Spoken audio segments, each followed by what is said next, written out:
ஹல்லேலூயா. மறுபடியும் தேவனுடைய வார்த்தைக்கு நாம் தியானிக்கும்படியாக இந்த நாட்களில் நம்முடைய தேவன் எவ்வளவு சர்வ வல்லவர், இவ்வளவாக அவர் வல்லமையுள்ள தேவன் என்று பார்க்கும்படியாக சில வசனங்களை பார்ப்போம். ஏனென்றால் அவர் வல்லவராக இருக்கிறபடியினாலே தான் நாம் அவரை விசுவாசிக்கின்றோம், அவரை நம்புகின்றோம். அவருடைய வார்த்தையிலே வல்லமை உண்டு, அவருடைய கிரிகைகளிலே வல்லமை உண்டு, அவருடைய சமூகத்திலே வல்லமை உண்டு, அவருடைய நாமத்திலே வல்லமை உண்டு. அவரை நோக்கி பார்த்த எல்லோருமே பிரகாசம் அடைந்தார்கள் என்று சொல்லும்படியாக அவரை நோக்கி பார்த்த எல்லாருக்குமே ஆண்டவர் வல்லமையை காண்பிக்கும்படியாக இடைபடுகிற தேவனாக இருக்கிறதை பார்க்கின்றோம். அவர் எல்லாவற்றையும் செய்து முடிக்கிற தேவன். அவரால் கூடாத காரியம் ஒன்றுமில்லை என்று நாம் விசுவாசிக்கின்றோம். அப்படிப்பட்ட ஜீவனுள்ள தேவனை நாம் ஆராதிக்கும்படியாக அவர் நேற்றும் இன்றும் என்று மாறாத தேவனாக இருந்து நமக்கு ஜீவனை ஒவ்வொரு நாளும் கொடுக்கிற தேவனாக இருக்கிறார் என்பதை நினைத்து பார்க்கின்றோம். அவருடைய வார்த்தையின் வல்லமை ஒவ்வொரு மனுஷனையும் அது உயிர்த்தெழ செய்யும்படியாகவும் ஒவ்வொரு மனுஷனுக்கும் ஜீவனை கொடுப்பதாகவும் இருக்கிறதாக நம்ம பார்க்கின்றோம். ஸோ அதனால் பார்க்கும்போது ஆண்டவர், அப்படிப்பட்ட ஆண்டவர் இந்த உலகத்தை இப்பொழுது நாம் ஆண்டு கொண்டிருக்கிறாரா? ஸோ அப்படிப்பட்ட ஆண்டவர் ஏன் இந்த உலகத்தில் நடக்கிற காரியங்களை எல்லாம் அவர் அனுமதிக்க வேண்டும்? ஏன் எல்லா காரியத்தையுமே அவர் தடை செய்ய கூடும் என்று விசுவாசிக்கிற நாம் ஏன் ஆண்டவர் அதை தடை செய்யவில்லை என்று அநேக நேரங்களில் நாம் கேட்பது உண்டு. ஸோ ஆண்டவர் எதற்காக சில காரியங்களை அவர் செய்கின்றார்? அந்த காரியங்கள் ஒருவேளை மனுஷனுடைய பார்வைக்கு, மனுஷனுடைய அவனுக்கு அது பிரியமில்லாத காரியமாக இருக்கலாம். இப்படிப்பட்ட காரியத்தை ஏன் ஆண்டவர் செய்ய வேண்டும் என்று நினைக்கலாம். Many times we think that why God has to do such a thing, and it is not a good thing. So why God has to do, or why God has to allow these things to happen? But He is ever, a powerful God, and He's a great God. He can do everything. So why can't He does? So that's what we normally think about it. Many times what God has to do something which a man doesn't like, because of the man he has to do that. இன்றைக்கு ஆண்டவர் இந்த உலகத்தில் சில காரியங்களை, துக்கமான காரியங்கள், துயரமான காரியங்கள், அல்லது பார்த்தீர்கள் என்றால் ஒரு பெரிய ஒரு நெருக்கமான நேரங்கள் எல்லாம் ஏன் ஆண்டவர் அனுமதிக்கிறார் என்றால், பிகாஸ் ஆஃப் us only. ஆண்டவர் படைப்பில் எப்படியாக படைத்தார்? So when God created the man in His own image, and He created everything that He found that was good, then He put him as in charge that, you enjoy all the things I, created. என்று சொல்லி தான் பார்த்தீர்கள் என்றால் ஆண்டவர் மனுஷன் கையில் கொடுத்தார் என்று பார்க்கின்றோம். ஸோ ஆண்டவர் எதை குறித்தும் அவர் செய்தவைகள் எல்லாமே நன்மையானதாக இருக்கிறது, நல்லதாக இருக்கிறது. So what ever He has created and nothing was bad, everything was so good. So He thought that He will create a man and will give him everything to him, so that he can just, he has to multiply things and substitute all the things that God has created. So அதை தான் நம்ம பார்க்க போகிறோம். Genesis 1:28 பார்க்கும்போது, பின்பு தேவன் அவர்களை நோக்கி, நீங்கள் பலுகி பெருகி பூமியை நிரப்பி அதை கீழ்ப்படித்து சமுத்திரத்தின் மச்சங்களையும் ஆகாயத்து பறவைகளையும் பூமியின் மேல் நடமாடுகிற ஜீவ சந்துக்களையும் ஆண்டு கொள்ளுங்கள் என்று சொல்லி தேவன் அவர்களை ஆசீர்வதித்தார். So He gave everything He has created, the things in the sea and in the air and on the ground, everything, whatever He has created, He found that was good and given to the man to, rule over, and then the multiply and subdue everything and yet see. That's one. So, and he says, fill the earth and subdue it, be fruitful and multiply. That's what he said, Manadanta. So I have given everything to you, that's everything was good, so you also to have fruits on this, and then multiply and rule over and subdue and dominion over the fish of the sea and in the fly of the air, the birds of the air, and also the living things on the earth. He has not kept anything for him. We can see the wonderful God that he didn't keep anything for him and gave it to a man. That means how much he might have trusted the man. Why? Because he created in his image. So அப்போ நான் ஆண்டவர் பார்த்தீர்கள் என்றால் தீமையான காரியங்களை செய்யும்படியாக அவர் எதையுமே படைக்கவில்லை, செய்யவும் இல்லை. எல்லாம் நல்லதாகவே படைத்தார் என்று சொல்லி மனுஷனையும் அவருடைய சாயலிலே படைத்தார். That means he created the man in his own image, the image of the holiness and in righteousness. நம்மளை போலவே அவன் நீதி உள்ளவனாக இருக்கும்படியாக he created and gave him everything so that everything will go nicely. But it didn't happen like that. அதான் பார்த்தீங்கன்னா ஆண்டவர் நம்மளை படைத்து நம்மளை உருவாக்கி எல்லாமே நல்லபடியாக தான் நம்மளை பெற்றோர்களெல்லாம் வளர்த்து நம்மளை ஆளாக்குறாங்க. ஆனால் பெற்றோர்களை எண்ணமே என்ன, நம்ம பையனை நல்லா வளர்த்துருக்குறோம், நம்ம பிள்ளைய நல்லா வளர்த்துருக்குறோம், அந்த பிள்ளைங்க நல்லபடியாக இருப்பாங்கன்னு சொல்லிட்டு, ஆனால் அவங்க எப்படி இருப்பாங்கன்னு அதுக்கப்புறம் தான் அவங்களுக்கு தெரியும். So that changes the whole scene, how the relation between a man and a parents, it changes. And so many things, sometimes so many problems they may have to face through their children. So they have to take some measures. The same way God gave everything to the man, then when the man disobeyed, then he has to take some measures to correct him or to set right. So that's what the God did. கேட்டிங்களா? இன்னைக்கு வேதம் சொல்லப்படுகிறது, நீங்கள் மனம் திரும்பா விட்டால் தகுந்த நாளிலே மழை பெய்யாது. I will not give the rain that if you people turn to God or you repent for your sin and turn to God, there won't be any rain at all. There will be plagues and there will be so many things will be happening till you repent and come back to. The same way, and the people of Israel people, they suffered a lot in many times when they do something against God. And God put them into the hand of an enemy like the Philistines and Amalekites, so many people. Why that is? At least the people will repent and come closer to God. That is the only purpose God was doing. God has not interested in any bad thing. He has not interested for his people to suffer. But instead of going to the hell, but to let them go through some suffering and come back to God. So அதுதான் ஆண்டவர் பார்த்தீங்கன்னா, ஒரு பிள்ளைய பெற்றோர்கள் அடிக்கிறாங்கன்னா எதுக்காக அடிக்கிறாங்க? அவங்களுக்கு கோபத்தில் அடித்து அவனை ஏதாவது பண்ணிடணும்னு சொல்லி அப்படியே அடிக்கிறாங்க இல்லை.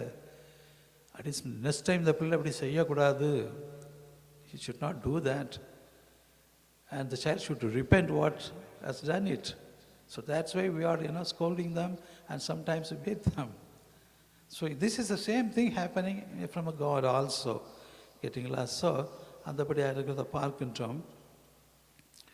அண்ட் அவருடைய மகிமையை எப்படி பார்க்கும்போது பார்த்தீர்கள் என்றால், அவர்கள் படைத்த படைப்பு எல்லாமே தேவனுடைய மகிமையை என்ன பண்ணுறது சொல்லும்படியாக இருக்கிறது. It declared the glory of God. That's what is all is, even in the creation of the man also, it's glorified God. So அப்படியா இருக்கும்போது Psalm 19:1-2 நீங்கள் வாசிக்கும்போது பார்த்தீர்கள் என்றால், the heaven declares the glory of God and the firmament shows his handwork. And day unto day is utter speech. And night unto night reveals knowledge. வானங்கள் தேவனுடைய மகிமையை வெளிப்படுத்துகிறது.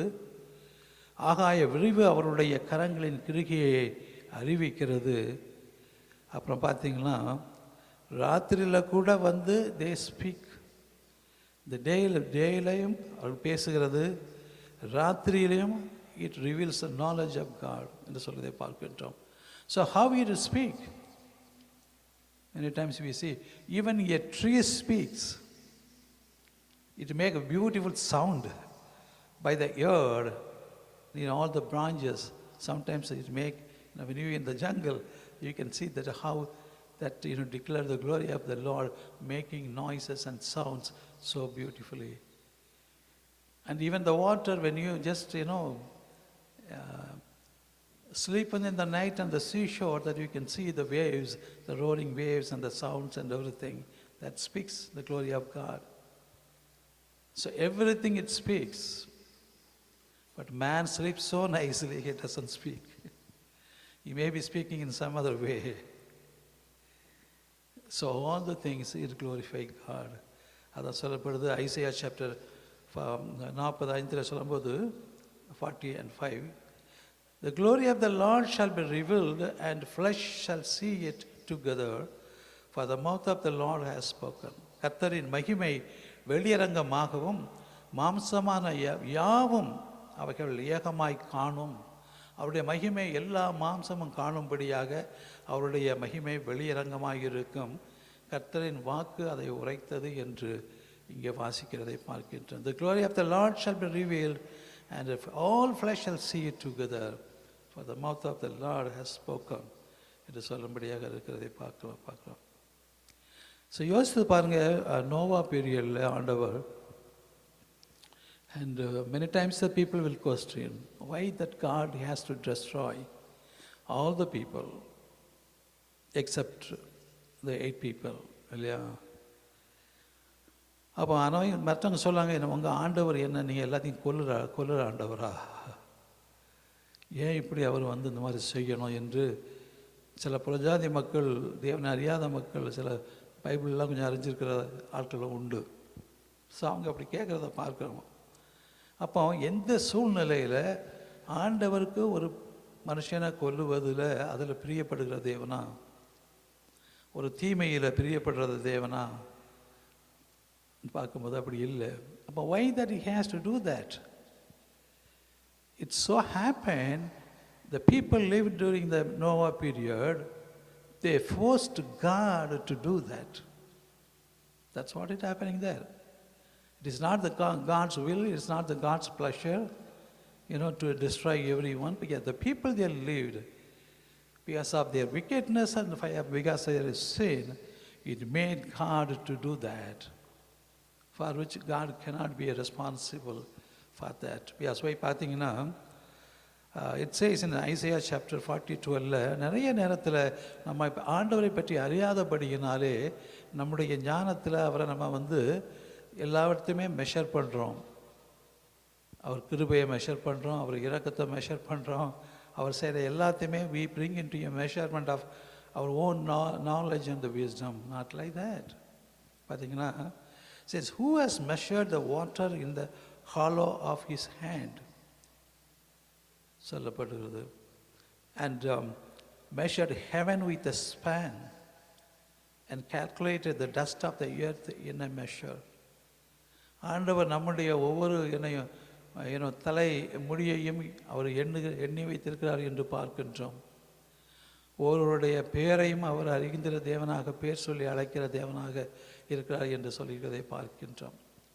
அவர் உள்ளங்கையிலே நம்மை வரைந்து வைத்திருக்கிறார் என்று சொல்கிறதை பார்க்கின்றோம். ஸோ அப்படியாக ஆண்டவரை பற்றி நம்ம என்ன ஞானத்தில், எந்த அறிவில் we can measure God, that with our own knowledge and the wisdom. We cannot do that.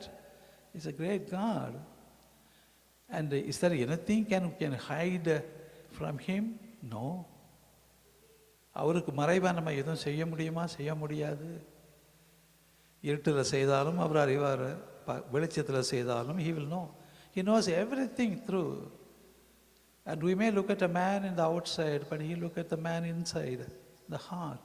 He knows by heart how this man will be. So that's the thing. And ஒரு பெரிய வேடிக்கையான காரியம் என்னென்னா பார்த்தீங்கன்னா, I wanted to do something in the village area, very rural places. So somehow that one person came into contact from Andhra Pradesh. And he sent few photos with all the tribals, what the ministry was doing it. Then he sent so many photos. Then I asked him, because, that you are going to the place now and then, so you take some photo and send it to me.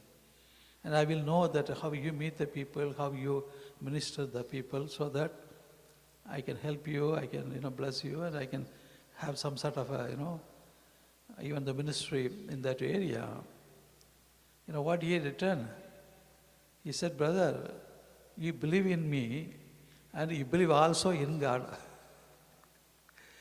இயேசு கிறிஸ்து சொல்ற வார்த்தை மாதிரி, believe in me and believe in my Father. So he is telling, you believe in me and believe in the God also. Then I didn't reply anything. Okay, I believe in you. I know who you are, what you are. Let me close the chapter. So to that level, people, I don't know what they speak about it. So அவரையும் நம்பணுமா, ஆண்டவரையும் நம்பணுமா? அதனால் you don't doubt me and you believe in me. And so that's the thing, it's very difficult to deal things. So இங்கே சொல்லும்போது, who has measured the waters in the hollow of his hand? தண்ணீர்களை தமது கைப்பிடியால் அளந்து வானங்களை வானங்களை ஜானளவாய் பிரமாணித்து பூமியின் மண்ணை மரக்காலிலே அடக்கி பர்வதங்களை துலாக்கோலாலும் மலைகளை தராசாலும் நிறுத்தவர் யார்? Can anyone measure the water?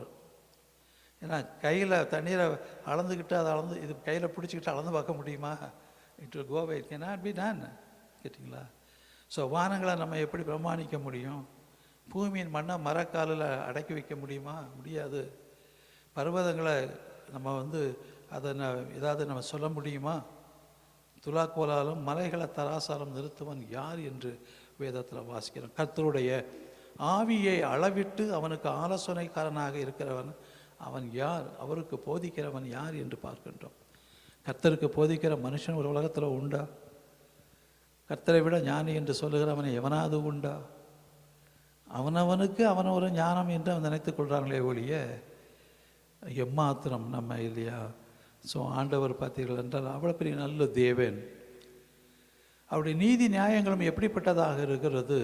அது தேவனுடைய it's riches in glory that his righteousness is there. நம்மளை மாதிரி டக்குன்னு அவர் முடிவு செய்கிற தேவன் அல்ல. அதனால தான் பார்த்தீங்கன்னா நம்ம எவ்வளவு அக்கிரமம் பண்ணாலும் எவ்வளவு பாவம் பண்ணாலும் ஆண்டவர் ஏன் பொறுமையாக காத்து கொண்டு இருக்கார் என்றால், that is by his grace that he expects us at least one day we will repent and go to him so that we can escape from the death of the eternal death. For that he is silent. அந்த நாட்களில் கல்லுக்கு கண்ணுக்கு பல்லுக்கு பல் கண்ணுக்கு கண்ணா, that's what they were doing it. And God was doing the punishment so that other people will fear and they will not do the wrong things. And because அதான் ஆண்டவர் சொல்கிறாரு, உனக்கு ஒரு கண்ணு உனக்கு பிரச்சனையாக இருந்துச்சுன்னா, அது உன்னை பாவத்தில் தள்ளும்னா அந்த கண்ணை எடுத்து போட்டுட்டு கண்ணு இல்லாமல் நீ பரலோகத்துக்கு போகிறது நல்லது, கண்ணோட நீ நரகத்துக்கு போகிறத விட. That's what God says. உனக்கு ஒரு கை இடரால் அடைந்தால், if the hand is a problem for you, cut it off so that even without the hand that you can enter into the God's kingdom than enter into the hell. That's what it says. சரிங்களா? So அப்படின்னா ஆண்டவர் என்னென்னா, ஒரு கூட்டம் இருக்குது, அந்த கூட்டத்தில் கொஞ்சம் பேர் தண்டிக்கப்படும்போது அதை பார்த்து பயந்தாவது மற்ற people, they will repent, they will come into Christ so that I can save them. Then they also go along with them to the eternal death. That's what the God's doing it. So அன்றைக்கு ஒரு சில ஒரு tribes எல்லாம் he eradicated the tribes. Why? Because these Israel people, they should not practice what they have practiced and they should not believe that what they believed. Then will be a big problem for its God's children. So better eradicate them and make these children to come up as a God's children so that, and they will not follow the others. That's what it's happened. The same things happened then when God, when the same Israel people, when they are doing a wrong thing for God and against Him, He gave a punishment in such a way, handed over to the enemy to suffer in their hand, at their place, so that one day they will call upon the Lord, Lord, please help me. This is what happened to the people from Egypt. 400 years God silent. Not one year or 2 years. 400 years God was silent. Then the moment they cried to God, He sent Moses. That's what His way of, doing it, I think, So,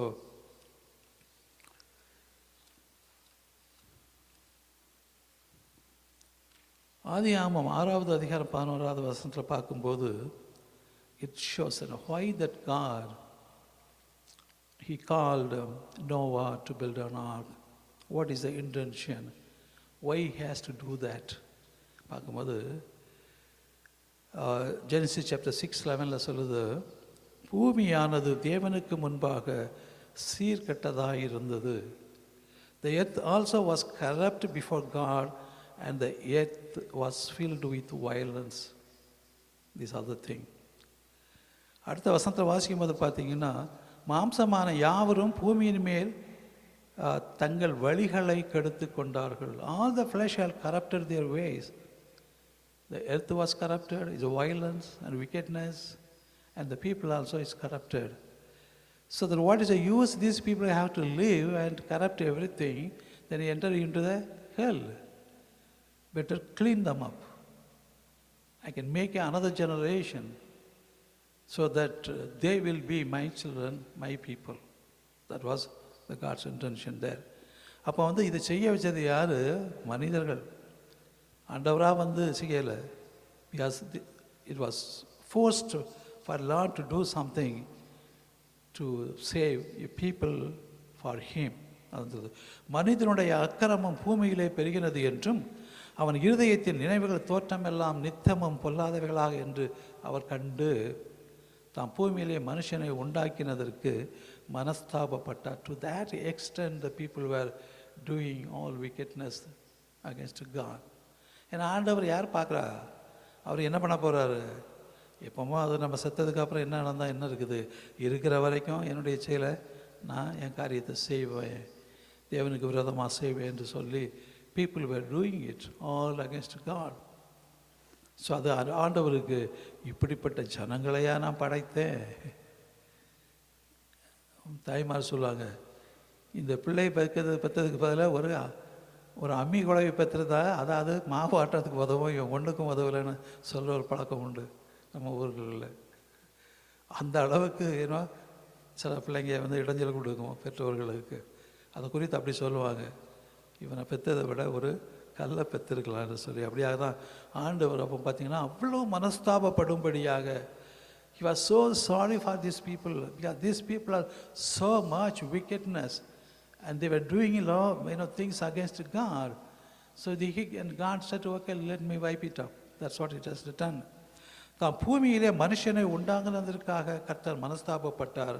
அது அவர் இருதயத்திற்கு விசனமாக இருந்தது. It was not happy about that, what He is going to do it. And He was so painful about it. But there is no other way that He has to do it. That's what happened here. கேட்டிங்களா? ஆனால் நோவாவுக்கு கர்த்தருடைய கண்களில் கிருபை கிடைத்தது என்று சொல்கிறதை பார்க்கின்றோம். So அப்படின்னா பார்த்தீங்கன்னா, இந்த பூமி முழுவதும் என்று சொல்லும்போது இந்த பூமி அழிந்து போகவில்லை. அந்த பூமியில் உள்ள இருக்கின்ற மனிதர்கள், அது ஜீவன் உள்ளது, மிருகங்கள் மற்ற எல்லாமே அழிந்து போனது என்று பார்க்கின்றோம். And with the result, the birds also would have been killed. Because 40 days rain. Who can escape? The people on the earth also cannot escape. And the birds on the air also cannot escape. How can they live with 40 days? And they will not have any place even to sit, because the rain came up like anything. That's why all the living things on the earth and the birds on the air, everything was killed. So they wiped out, except the family that Noah, the only 8 people என்று சொல்வதை பார்க்கின்றோம். So அப்படியாக இந்த ஜெனரேஷனை ஆண்டவருக்கு ஒரு புதிய ஜெனரேஷனாக கொண்டு வந்தார். ஆனால் இருந்தாலும் என்ன ஆச்சுது, மனுஷன் மனுஷனாகவே இருக்கின்றான். அந்த பாவம் அவங்கள விட்டு போகவில்லை.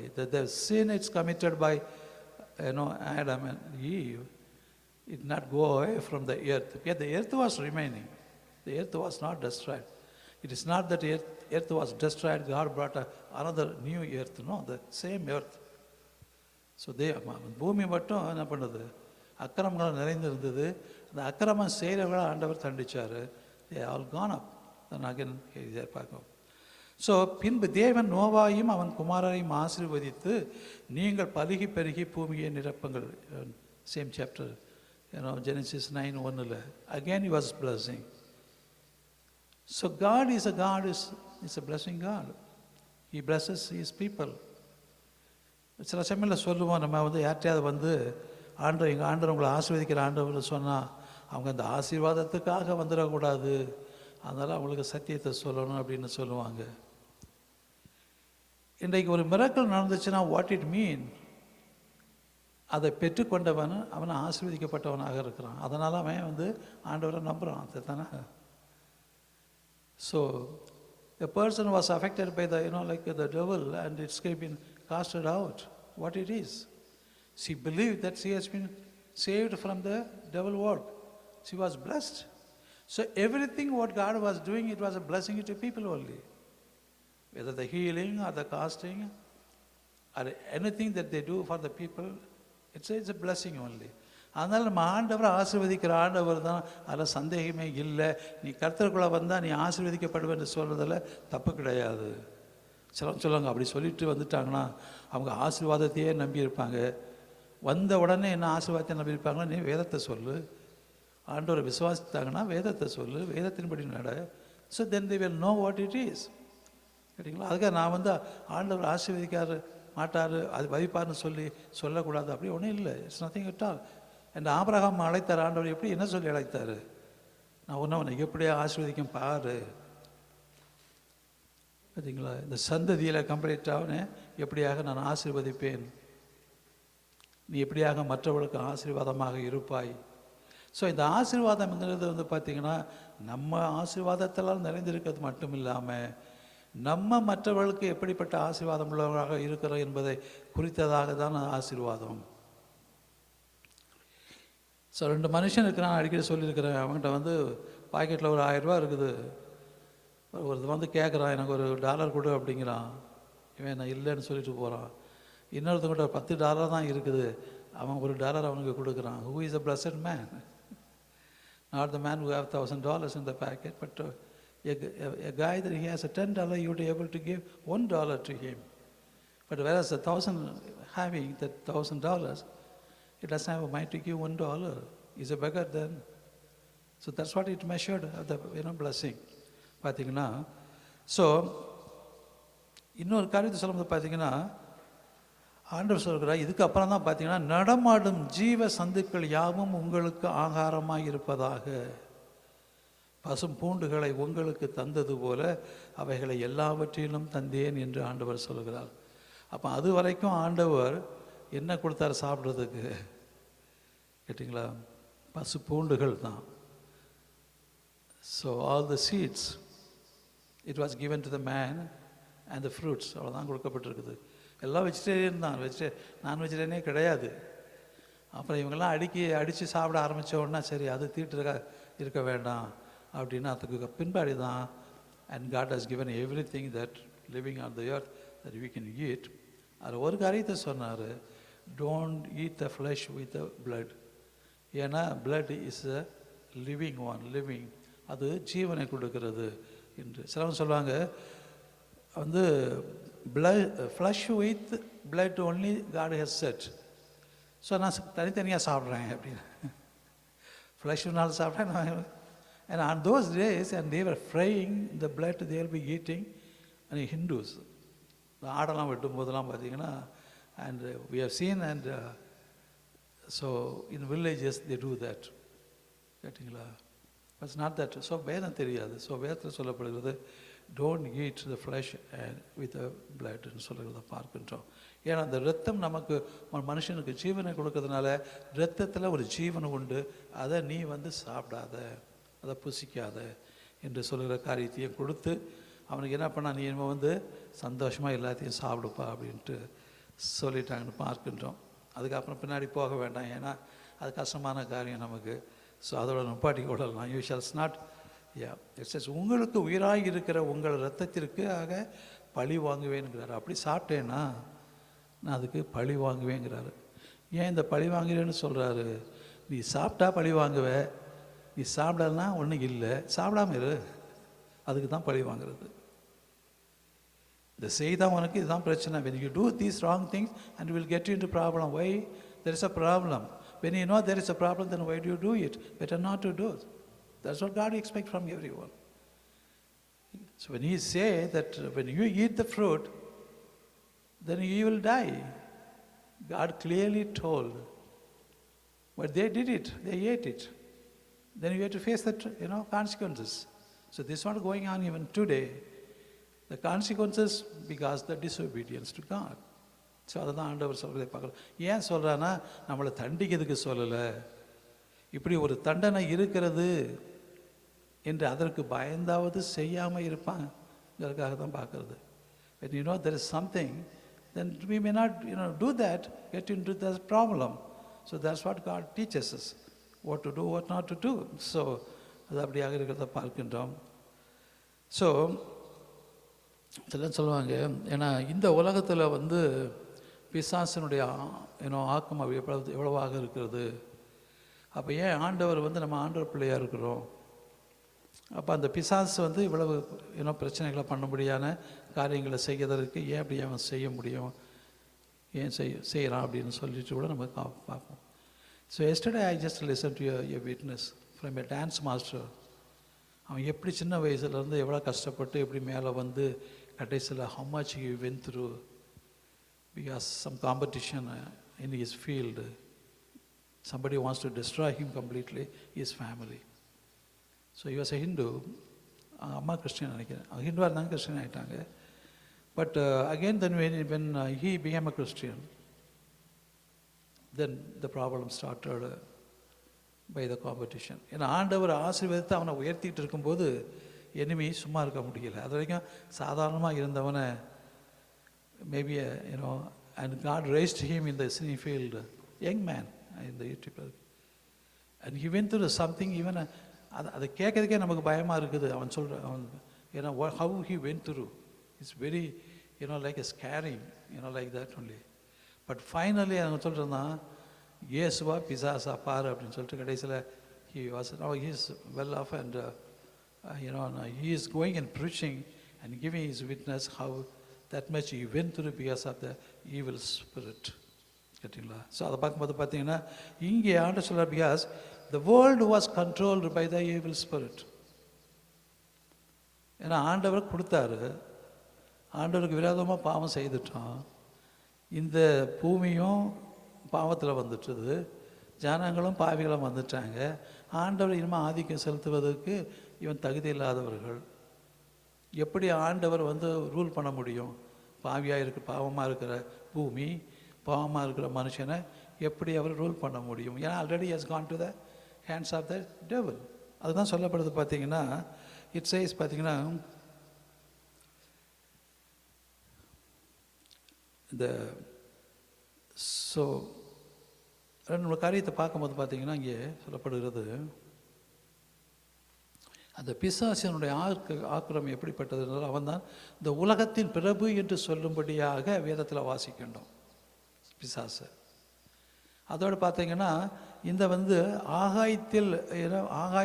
ஆகாயத்து பிரபுவாகிய இவன் இந்த ஜனங்களுடைய மனதை குருடாக்கினான் என்று 2 Corinthians chapter 4:4 வாசிக்கின்றோம். அதே மாதிரி நீங்கள் 1 Corinthians chapter 10 கூட பிசாசு எப்படிப்பட்டவன் என்பது எழுதப்பட்டு இருக்கிறது. ஸோ இந்த பிசாசானவன் இந்த உலகத்தை ஆண்டு கொண்டு இருக்கிறாங்கிறது பைபிள் பிரகாரம் இது தெளிவாக இருக்கிறது. ஏனென்றால் நம்ம அவங்கள்ட்ட தான் இருக்கிறோம், மாம்சத்தில் இருக்கிறபடினாலே, பாவம் செய்வதனாலே. Because the world is completely control by the devil. அப்போ ஆண்டவர்கிட்ட கண்ட்ரோல் இல்லையா? He has a control, he has everything, he has all the authority over the devil and over the world. But that was, we chose not God's control, but we chose the devil's control. அன்றைக்கு கூட பார்த்துருக்கும் போது பார்த்தீங்கன்னா ஆண்டவர் ப்ராஃபட்டை நியமித்தார் சரிங்களா? அப்போ பார்த்தீங்கன்னா ஜனங்கள் சொன்னாங்க, எங்களுக்கு மற்றவங்களை போல எங்களுக்கு ராஜாக்கள் வேணும். இட் இஸ் தேர் சாய்ஸ் இல்லையா? சாமிவேல் என்ன பண்ணார்? ரொம்ப துக்கமாக போனார். ஏன்னா நம்மளை ரிஜெக்ட் பண்ணிவிட்டு இவங்க அப்போ ஆண்டவர் சொல்கிறாரு, give them and tell them that how much they have to go through. When a king rules them, how much they have to suffer, how much their children has to suffer. You tell them and you take them. There's no other way. When they reject you, they already rejected me. When a man of the God is rejected, that they reject God, because who sent him? So he said, okay, before they rejected you, they rejected me, now they rejected you. So give them a king and let them go through all the sufferings. என்னென்ன suffering என்று நீ சொல்லு. அப்படியோ அவங்க மீறி கேட்டாங்கன்னா and anoint someone as a king. That's what it happens. கேட்டிங்களா? So நம்முடைய பிடிவாதத்தினாலையும் நம்முடைய கிரிகைகளினாலும் தேவன் அவர் நினைத்ததை செய்ய முடியாதபடியாக நாமே இந்த உலகத்திற்கு ஒப்பு கொடுத்து, இந்த உலகத்தில் உள்ள பிரபுவாகிய பிசாசு கையில் நம்ம ஒப்பு கொடுத்து அவன் சொல்கிறபடி கேட்டதுனால இன்றைக்கு ஒரு மனுஷனை ஆள வேண்டும் என்றால் அந்த பாவமான மனுஷன் மட்டும்தான் ஆள முடியும். தேவனால் பாவத்தை ஆள முடியாது. பாவம் அவரிடத்தில் சேருவதில்லை. It is not that he doesn't have a power. One day he will destroy everyone. That is a power he has. கேட்டிங்களா? அதனால ஆண்டவருக்கு வல்லமை இல்லைன்னு இல்லை, ஆண்டவர் அமைதியாக இருக்கிறாரு. நீ திருந்தி வா, you turn to me, then I will interfere. As long as you are in the world and you are with the devil, you just go through all the things. அதுதான் இங்கே சொல்லப்படுறதை பார்க்கட்டும். பார்த்தீங்கன்னா ஸோ அதில் பார்க்கும்போது இயேசு கிறிஸ்துவே என்ன பண்ணான்? In Matthew chapter 4, he took him to the high mountain. He showed all the kingdoms and the glory. அந்த ராஜ்யங்களையும் ராஜ்யத்தையும் உள்ள கம்ப்ளீட்டாக அதனுடைய மகிமையும் காட்டிக்கிட்டு சொன்னான், just you fall down and worship, I'll give everything. That means who is controlling the world? The world completely controlled by him. He says, I'll give everything to you, only that you have to fall down and worship. That's what the word of God. ஏசுக்கிட்ட அப்படி சொன்னான்னா நமக்கு ஏமாத்திரம். So அதனால் பார்த்தீங்கன்னா நம்ம ஏன் ஆண்டவர் செய்யக்கூடாதுன்னு கேட்குறதில்ல. there's no meaning at all.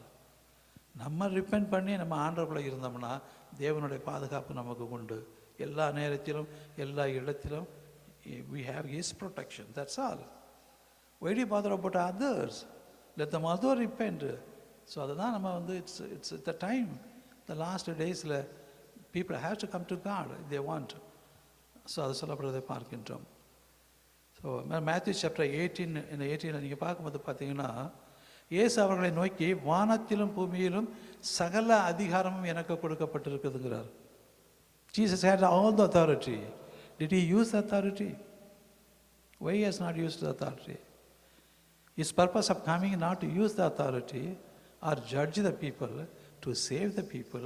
That's why he never used his authority for this. அவருடைய அத்தாரிட்டி எப்படிப்பட்டதாக இருந்தது? All for good things. கேட்டிங்களா? எல்லா மனுஷன் செத்தவனையும் உயிர்ப்பித்து கொடுக்கும்படியாக, குஷ்டரோகிகளுக்கு சுகத்தை கொடுக்கும்படியாக, பிறவிக்குருடன் பார்வை அடையும்படியாக. So all the power was used only for the man to know the power of God, the glory of God. And Jesus, and either God or Jesus not interested on this world of the wicked people and about this, they are in the clutch of this one. So அதனால என்ன பண்ணாங்க? But why God is silent then? Again the question. And we are silent towards God, so God is silent towards us. Matter is over. நம்ம அமைதியாக உட்கார்ந்துக்கிட்டே என்ன இருக்கிறோம்? வேதனைப்பட்டுக்கிட்டே இந்த உலகத்தோடு சேர்ந்து வாழ்ந்துட்டு இருக்கிறோம். God is also silent. unless you look upon him, and he will not answer you. But he knows what we are doing it. And he has all the authority and the power, but he doesn't want to use it because he wants the children to come back to God. There is a process. Even Jesus, when he came into this earth, he has all the authority in heaven and on the earth. But he died at the cross for us. Why? Because the purpose is not to rule the people, but change the people at their heart and the repentance and come to God, so that they can become children of God and they will be taken into the heaven on the last day. So that was the purpose. Instead of all the authority, அதான் சொல்லாங்க, இவனுடைய தேவனுடைய குமாரனாக இருந்தால் இவனும் தப்பிச்சு கொள்ளட்டும், எங்களையும் விடுதலை பண்ணு, அப்போ நாங்கள் நம்புவோம் அப்படின்னு கடைசியில் சொல்கிறத பார்க்குறோம்.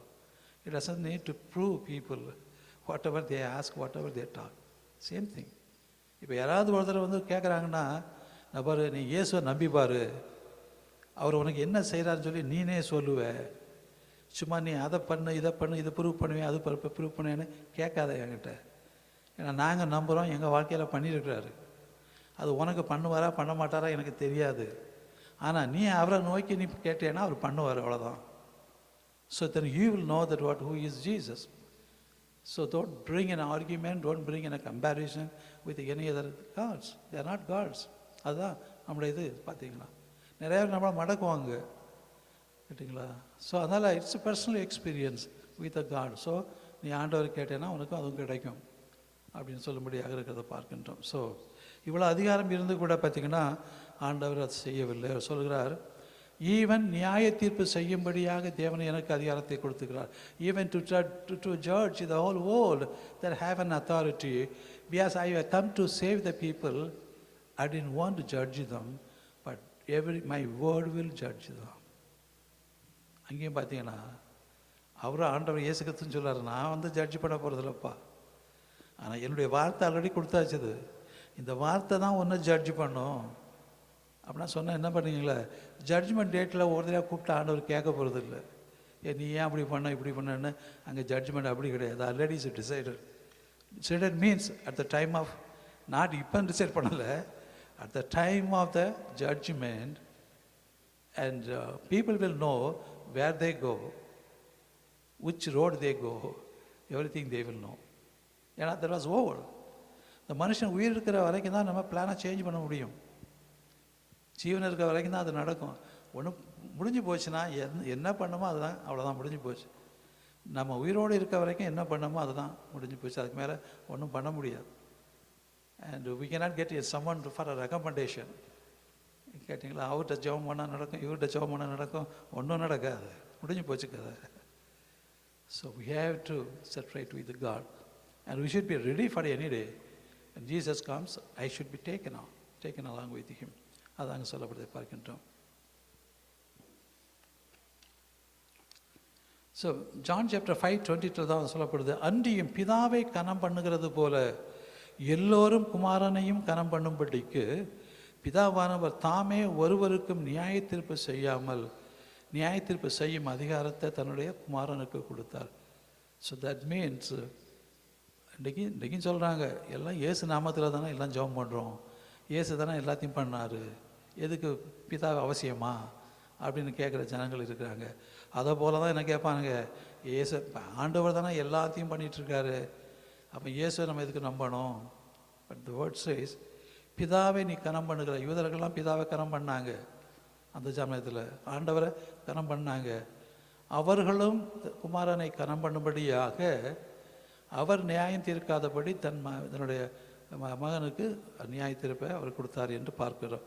தன்னுடைய குமாரனுக்கு அவர் நியாய தீர்ப்பை ஒப்பு கொடுத்தார். The Father judges no one, but has committed all judgment to the Son, so that whoever that they honor the Father, they will honor Jesus. So that's what he has, all the authority in heaven and earth is given by the Father. என்று சொல்றதை பார்க்கின்றோம். So 1 Corinthians chapter 10, 23, 24 பார்த்தீங்கன்னா, all things are lawful. Pavul சொல்றாரு பாருங்க, எல்லாமே நான் செய்வதற்கு அது எனக்கு அது உடந்தையாக இருக்கிறது, செய்யக்கூடும். ஆனால் எல்லாத்தையும் செய்வது அது நீதியாக இருக்காதுங்கிறார். எல்லாம் அனுபவிக்க தெரியும், எனக்கு முடிய தெரியும். அவர் ஊழியம் பண்ணுறாரு.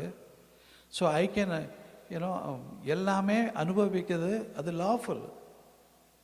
ஆனால் but it's not a profitable to any one அப்படின்னு சொல்லிட்டு அங்கே சொல்கிறத பார்க்கும்போது, so all things are lawful for me but not all things are helpful. All things are lawful for me but not all things are edify.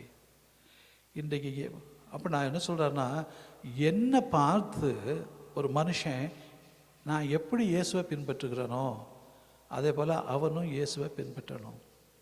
என்னை பார்த்து சொல்கிறார், அதை என்ன பின்பற்றணுங்கிறார். நான் இயேசுவை இப்படி பின்பற்றுறதை போல் அவன் என்னை பின்பற்ற வேண்டும். அப்படி என்ன சொல்கிறான்னா, நான் இயேசுவை எப்படி பின்பற்றுகிறனோ அவன் என்னை பார்த்து இயேசுவை பின்பற்ற வேண்டும் என்று சொல்கிறதை பார்க்கின்றோம். அப்படி என்ன அப்போ நான் எப்படியாக இருக்கணும்? அதனால் நான் அநேகரை போல உலகத்தாராளை போல இல்லாதபடி நான் என் கையினால் வேலை செய்து யாருக்கும் பாரம் இல்லாமல் நான் என்னுடைய பிழப்பை நான் பார்த்துட்டு நான் தேவனுக்கென்று ஊழியம் செய்கிறேன். ஆனால் ஊழியம் செய்கிற வருகிற என்ன எல்லாவற்றையும் நான் அனுபவிக்க எனக்கு உண்டு. ஆனால் அது எனக்கு நீதி இல்லைன்னு நான் நினைக்கிறேன். It doesn't edify any people. மற்றவர்களுக்கு சாட்சி இல்லாதவங்க பார்த்தீங்கன்னா எல்லாவற்றையும் அனுபவிக்க எனக்கு அதிகாரம் உண்டு, ஆகிலும் எல்லாம் தகுதியிராது. It is not a correct thing to do for me. It's a correct thing actually for every one, but for my it is not right thing. ஏன்னா எல்லாவற்றையும் அனுபவிக்க எனக்கு அதிகாரம் உண்டு, எல்லாம் பக்தி விருத்தியை உண்டாக்காது. ஒவ்வொரும் தன் பிரயோஜனத்தை தேடாமல் பிறனுடைய பிரயோஜனத்தை தேட வேண்டும். இதுதான் ஆண்டவர் கடைசியில் சொல்லி முடிக்கிறது.